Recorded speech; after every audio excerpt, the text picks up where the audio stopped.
Hello there. Most of us can say that at some point in our life we've struggled with boredom, but for some of us, boredom is a chronic issue.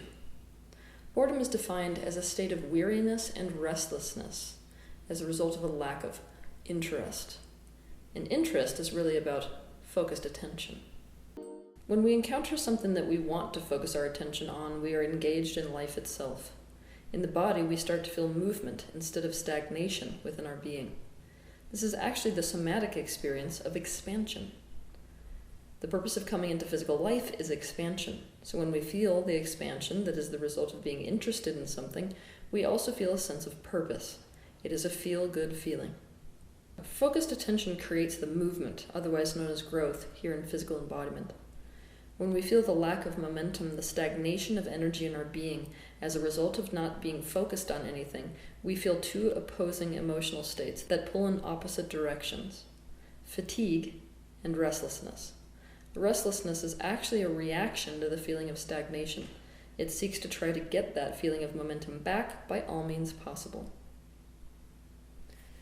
Because we are largely unconscious beings, when we feel bored, most of the time, not all the time, we are unaware of the thoughts that we're actually thinking. But when you're bored, if you will stop to observe the thoughts you're thinking, you will notice that they are all focused squarely upon something that you do not have, not being able to have what you want, or enough of what you want. When you are bored, your focus is directed completely towards what is preventing you from having what you want. Think about it like this. Let's say you're a little kid and it's raining outside, and what you really want to be doing is to be playing outside.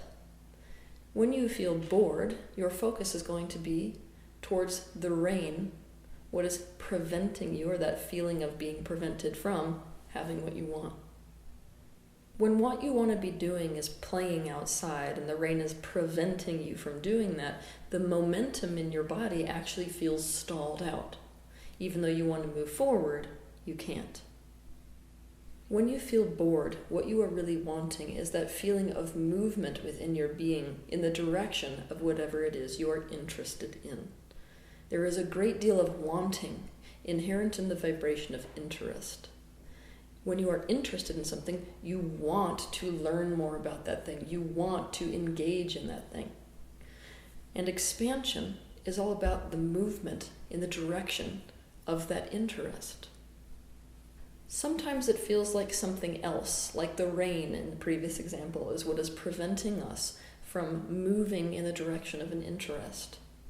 Other times it's something inside of us that is in fact preventing that movement into the direction of our interest. What I mean by that is a thought that opposes your desires. When we feel bored, we're giving our attention to the perceived opposition to our interest instead of to our interest. Self-defeating thoughts are a great example of something within us that opposes our interest. Thoughts like, I really want to have someone to talk to right now, that's our interest. But everyone's at work or busy doing other things, so I'm stuck in this silent house with no one to talk to. That's the opposition to the interest. We experience boredom so often in our childhood because in our childhood we don't have complete control over what we get to do in our life. Let's say that what we want to do is to go to attend a karate class. It's really our parents' decision whether we get to attend that karate class or not. If we focus on being prevented from following our desire, which feels like soul movement, we will start to feel stagnated and desperate to escape from the stagnation. Bored. When we say that we're bored, what we are saying is that we are impatient to actualize what we want. Impatience really only occurs in people who doubt that what they want is something that is actually going to be actualized. They doubt it because they've been conditioned to doubt it. They've been in several situations before where they really, really wanted something and something prevented them from actually getting it. And so they develop that impatience, which is a resistance. It's not an allowing state of being. If you experience chronic boredom, you can bet that you have chronically experienced wanting something very badly and experiencing extreme opposition to whatever it is that you have been wanting. There is an association in your mind between the feeling of wanting/interest and the opposition of the wanting/interest. There is a link in your mind between wanting and being prevented from getting what you want. The best way to conceptualize of what is actually happening in your being if you struggle with boredom is that it's almost like you're driving a car and you have one foot on the gas and one foot at the brake at the same time. And so you can't go anywhere. You feel stuck, but you also feel desperate to move forward. Now, if you're in this type of a situation, it's really, really painful. Obviously, if you want to go in the direction of something and there's something preventing you from that expansion, you don't feel good. So what do? You seek distraction. Anything that can take your attention away from not being able to have what you want. So you play a video game, or you watch porn, or you eat something. Even though this distraction is less painful in the present moment, it enhances that sense of inertia within you, and it enhances your sense of unfulfillment. This association is often created in childhood when we have an interest in something, but our parents oppose our interest. So we feel the pain of stagnation and even worse pain of desperate restlessness when we are prevented from engaging in our interest, and so we learn that it's safer to not have any interest at all. It is at this point that we sink into a state of apathy. For more information on apathy, watch my video on YouTube titled Apathy. Boredom is a painful state of being. So what is the antidote to boredom? Actually, there are quite a few. I'm going to list them for you. Step 1, seeing as how boredom is the feeling of lack of movement in our being in the direction of our interest. Seeing as how boredom is trying to drive with the gas on and the brake on at the very same time. We have to find ways to take our foot off of the brake pedal.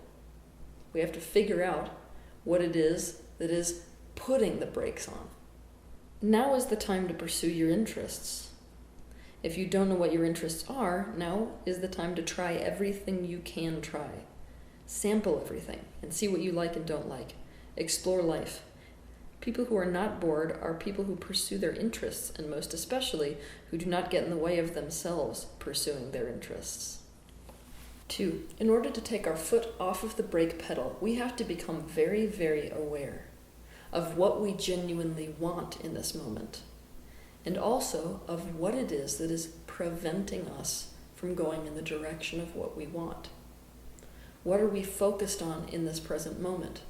What do we feel prevents us? Is it a thought? What thoughts are we thinking? Is it an action? What action are we taking or not taking? What is getting in the way of you pursuing your interests? Step 3.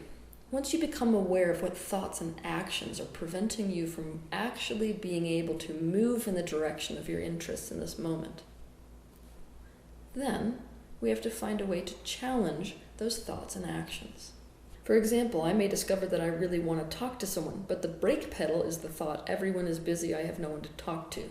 If this is the case, I can shift into the attitude of a lawyer or a philosopher and come up with a way around this thought. How is this thought untrue?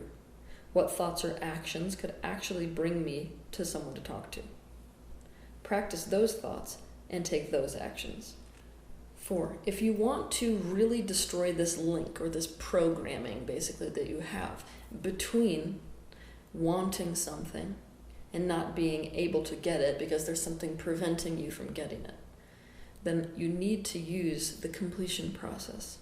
For those of you that are interested, I have a detailed explanation of how to do the completion process in my book that is quite literally titled The Completion Process. But when you're doing this process, I need you to use it on that feeling of boredom when it shows up in your body, that desperation, that torn feeling between really, really, really feeling restless and really, really, really feeling kind of exhausted as a result of wanting to go in the direction of what you want but not being able to.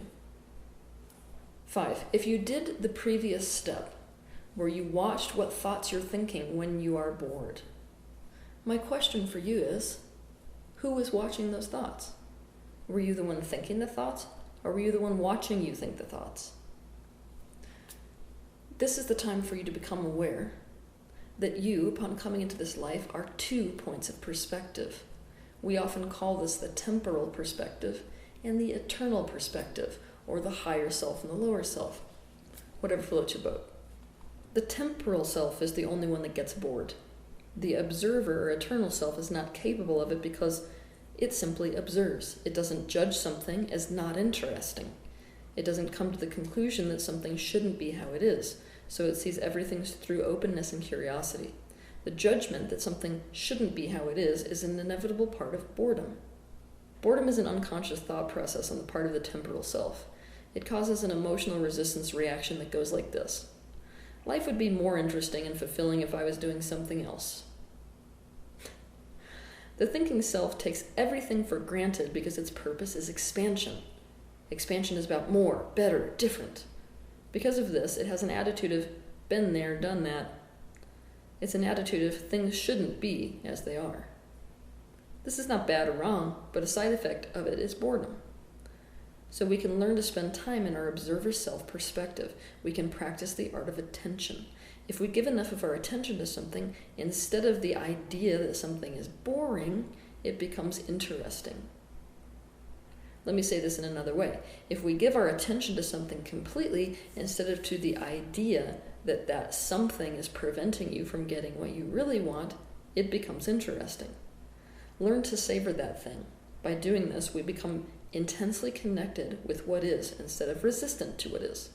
The next time you feel bored, instead of distracting yourself, I want you to play this practice of becoming intensely present. Try to savor something that you would otherwise perceive as mundane.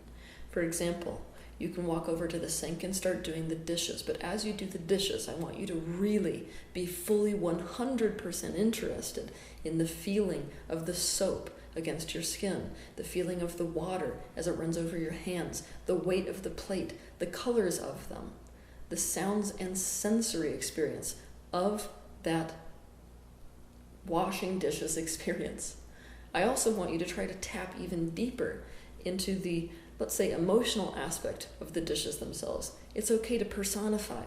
For example, when you're washing a dish, you can try to feel into the servitude that is inherent in that dish.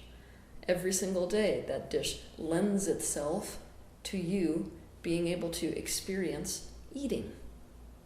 That servitude is something you can perceive in dishes, because it is why they were created in the first place. Just try to experience anything you can perceive fully with your interest in that thing. You can also play a game if you're doing this with a mundane activity or an activity you would otherwise deem as boring. Pretend that you're somebody who loves that more than anything in the world. You know, one of those nerds that you would usually judge as ridiculous for loving that thing. If you were that person, what might you just love to death about that experience? What would interest you? 6. Inherent in boredom is the idea that you don't want what is, you want something else. So you have a choice to make anytime you feel bored. Either you can actually go for something else, or you can want what is. If you decide when you're bored that you'd like to go for something else, then for God's sakes, go for something else. If you don't like the movie you're watching, walk out of the movie theater. If you got a degree in business but you feel like it isn't right for you because you'd rather do something else, do something else. It doesn't matter how much energy you may have put into something in the past. If your soul calls you in another direction, set yourself free by actually going in that other direction. You have to let yourself out of the cage of familiar, repetitive unfulfillment. Now, sometimes this means make a major life change, even if it makes absolutely no sense. Sometimes this is just as simple as being spontaneous. I mean really spontaneous. What you can do is to play a little game with yourself. Right here in this moment, you can ask yourself, if I was completely spontaneous right here and now, what would I do? And then go do it. Anytime your friends offer to take you somewhere on a whim, say yes. So like I said in the last point, you have a choice when you feel bored.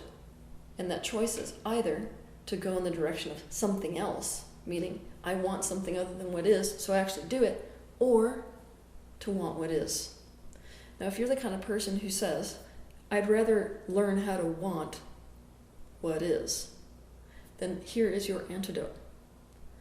Not wanting what is means you have judged what is as not okay or not good.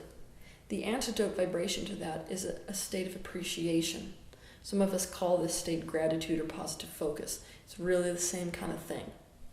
So what I want you to do in this moment is to think about all the positive aspects you can, all the things you appreciate about, all the things you are grateful for in this moment or in this circumstance that you are judging as boring or unwanted. If you sit down and brainstorm everything about the what is that you are resisting, that you do like, it will actually create a feeling of movement within your being again. It is one way to take your foot off of the brake pedal in your life and stop resisting what is. I often tell people who are struggling with boredom to sit down and pull out a sheet of paper and scavenger hunt for things that they do like about the now, or even about things that are good about not having whatever they want. Boredom can either be treated as a call to practice genuine, unconditional presence with whatever is, so that you are in a state of appreciation for it and not really wanting anything other than what is, or it can be treated as a call to actually take your foot off the brake pedal and go in the direction of whatever it is that you genuinely want. So my suggestion is to either way, answer that call and see what kind of experience is waiting for you on the other side. Have a good week.